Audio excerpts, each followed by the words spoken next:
So we're going to talk right now about 2nd Isaiah, because this is a wholly post-destruction work. The opening or inaugural oracle that happens that occurs in chapter 40 is an oracle of consolation. It's an oracle of comfort.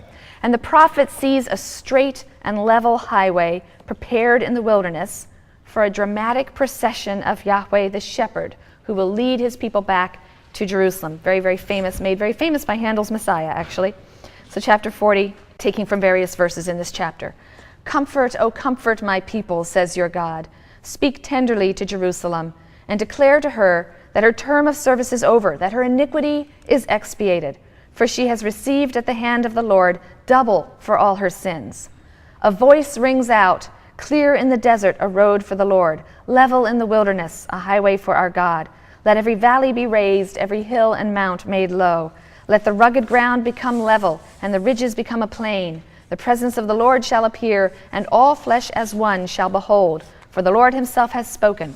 A voice rings out, proclaim. Another asks, what shall I proclaim? All flesh is grass, all its goodness like flowers of the field. But the word of our God is always fulfilled. Behold, the Lord God comes in might. Like a shepherd he pastures his flock. He gathers the lambs in his arms and carries them in his bosom. Gently he drives the mother sheep. So this highway will appear, leading the exiles straight to Jerusalem. All of the topography will be flattened, and God will lead them as a shepherd leads the lamb. Why? Because the word of the Lord is always fulfilled. So what this voice is proclaiming is a literal return from exile. God's opening a highway. He's leading his flock home like a shepherd in a new exodus. And this is an idea that's so important that it recurs at the end of the unit as well, in chapter 55, the idea of a new exodus.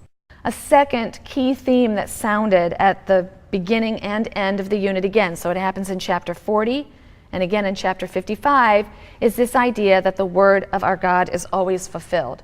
Or in some translations, the word of our God stands forever. This idea is the essence of the Israelites' hope during the period of captivity and exile. And it appears in the first oracle. It's beautifully restated in the last oracle, in chapter 55, verses 10 through 12. For as the rain or snow drops from heaven and returns not there, but soaks the earth and makes it bring forth vegetation, yielding seed for sowing and bread for eating, so is the word that issues from my mouth. It doesn't come back to me unfulfilled, but performs what I propose, achieves what I sent it to do. Yea, you shall leave in joy and be led home secure.